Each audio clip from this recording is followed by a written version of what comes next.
മൂന്നാലഞ്ച് ദിവസമായിട്ട് നമ്മുടെ ഈ ഭാഗത്ത് നല്ല കാറ്റും മഴയൊക്കെയാണ് കേട്ടോ.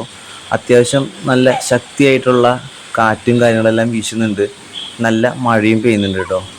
ഈ കാണുന്നത് നമ്മുടെ ടിഷ്യൂ കൾച്ചർ റോബസ്റ്റ വാഴത്തൈയായിരുന്നു. അപ്പോൾ ഇത് നട്ട് നമ്മൾ നല്ല രീതിയിൽ തന്നെ അതിനെ പരിപാലിച്ച് അത്യാവശ്യം കൊലയ്ക്കാനുള്ള ഒരു പ്രായത്തിലേക്ക് എത്തിയപ്പോൾ കഴിഞ്ഞ ദിവസം ഉണ്ടായിരുന്ന ആ കാറ്റത്ത് അത് വീണ് പോയിട്ടോ. പിന്നെ ഇത് നമ്മുടെ ഞാലിപ്പൂവൻ വാഴയാണ് കേട്ടോ. അപ്പോൾ ഈ വാഴയും കഴിഞ്ഞ ദിവസത്തെ കാറ്റിൽ അത് ഒടിഞ്ഞു പോയി. എന്തായാലും അതിൽ നല്ലൊരു കൊലയും ഉണ്ടായിരുന്നു കേട്ടോ.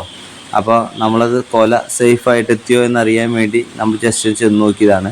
ഒടിഞ്ഞ് വീണ് കിടക്കുന്ന വാഴത്തൈകളെല്ലാം നമ്മളിതുപോലെ വെട്ടുകത്തിക്കൊണ്ട് വെട്ടി മാറ്റി നമ്മൾ നോക്കിയപ്പോൾ നമ്മുടെ വാഴക്കൊല വളരെ സേഫായിട്ട് തന്നെ ഇരിക്കുന്ന കേട്ടോ കണ്ടത്. പിന്നെ നല്ല അത്യാവശ്യം മൂപ്പെത്തിയിട്ടുള്ള ഒരു വാഴക്കൊലയായിരുന്നു. പിന്നെ നമ്മളത് മെല്ലെ വെട്ടിയെടുത്തു നേരെ നമ്മുടെ വീട്ടിലേക്ക് കൊണ്ടുപോയിട്ടോ. ഏതായാലും കൊലയ്ക്കൊന്നും യാതൊരു കേടുപാടുകളോ ഒന്നും സംഭവിക്കാതെ നല്ല സേഫായിട്ട് തന്നെ ലാൻഡ് ചെയ്തിട്ടുണ്ടായിരുന്നു. അങ്ങനെ അത് നമ്മൾ വീട്ടിലെത്തി നോക്കിയപ്പോൾ അത്യാവശ്യം നല്ല വിളവഞ്ഞായിട്ടുണ്ട്. വിളഞ്ഞിട്ട് മേലിലുള്ള പെടലിൽ നിന്നും ഒരു കായ പൊട്ടിയിട്ടുണ്ട് കേട്ടോ. അപ്പോൾ അതുകൊണ്ട് നമുക്ക് വേറെ നഷ്ടമൊന്നും ഉണ്ടായിട്ടില്ല. പിന്നെ ഈ കാണുന്നത് നമ്മുടെ സ്ട്രോബെറി പേരയാണ് കേട്ടോ, റെഡ് സ്ട്രോബെറി പേര. ഈ സ്ട്രോബെറി പേരയും കാറ്റത്ത് മറിഞ്ഞു കിടക്കുന്ന കേട്ടോ നിങ്ങൾ ഈ കാണുന്നത്. പിന്നെ നമ്മൾ അതിൻ്റെ പോട്ടെടുത്ത് നമ്മൾ നേരെ വെച്ച് കൊടുത്തിട്ടുണ്ട്. പക്ഷെ ഇങ്ങനെ വെച്ച് കൊടുത്താലും നമ്മൾ നല്ല രീതിയിൽ തന്നെ ഇത് കാറ്റ് പിടിച്ച് മറിഞ്ഞു പോവാണ് കേട്ടോ ചെയ്യണേ. അങ്ങനെ കാറ്റ് പിടിച്ച് മറിഞ്ഞ് പോയി കുറച്ച് ശിഖരങ്ങളെല്ലാം ഇതിൻ്റെ ഒടിഞ്ഞു പോയിട്ടുണ്ട് കേട്ടോ. അപ്പോൾ നമ്മൾ കട്ടർ ഉപയോഗിച്ചുകൊണ്ട് വന്ന് അത് കറക്റ്റ് ലെവലിലേക്ക് വെച്ച് കട്ട് ചെയ്ത് അത് നീക്കം ചെയ്തിട്ടുണ്ട്. ഇനി ഈ സ്ട്രോബെറി പേര മറിഞ്ഞു പോവാതെ നല്ലൊരു സ്ഥലത്ത് ഫിക്സ് ചെയ്യണം എന്ന് വിചാരിച്ച് അത് ഫിക്സ് ചെയ്യാനുള്ള പരിപാടിയാണ് കേട്ടോ.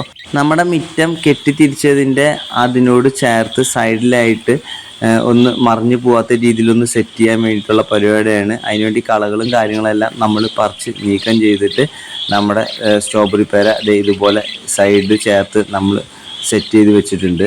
പിന്നെ ഈ ഒരു സ്ട്രോബെറി പേര ഞാൻ നട്ടിട്ടൊരു 3 വർഷത്തോളം ആയിട്ടുണ്ട് കേട്ടോ. 3 വർഷത്തോളം ആയിട്ട് നമ്മുടെ ഇതുവരെ ഇത് കായ്ഫലം നമുക്ക് ലഭിച്ചിട്ടില്ല.